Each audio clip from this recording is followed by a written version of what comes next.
ബാലയിൽ പോയിട്ട് ബാലൻസിങ് ചെയ്തില്ലെങ്കിൽ എങ്ങനെയാ? അതുകൊണ്ട് ഞങ്ങളും അത് മിസ് ചെയ്തില്ല.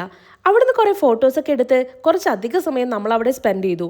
അവിടെ ഒരുപാട് സ്വിങ്സ് ഒക്കെ അവൈലബിൾ ആണ്. ഫാമിലി ആയിട്ടും സിംഗിളായിട്ടും കപ്പിളായിട്ടും ചെയ്യാൻ പറ്റുന്നത്. പിന്നെ ഇതിൽ തന്നെ കോംബോ ഓഫേഴ്സും അവൈലബിൾ ആണ്. ഓരോന്നിനും വേറെ വേറെ റേറ്റ് ആണെന്ന് മാത്രം. അവിടെ നിന്ന് ഇറങ്ങി ഞങ്ങൾ നേരെ ഫുഡ് കഴിക്കാൻ കയറി. റൈസും ചിക്കൻ കറിയും ഫ്രൈഡ് റൈസ് കോംബോയാണ് നമ്മൾ കഴിച്ചത്. അവിടുത്തെ റൈസ് നാട്ടിലെ പോലെയല്ല, നല്ല സ്റ്റിക്കിയാണ്.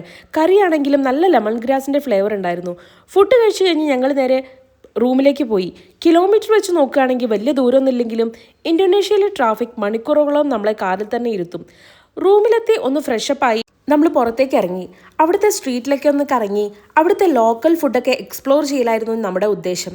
അങ്ങനെ ലോക്കൽ ഫുഡെല്ലാം എക്സ്പ്ലോർ ചെയ്ത് ഒരു സമയമായി. ഞങ്ങൾ പിന്നെ റൂമിലേക്ക് മടങ്ങി.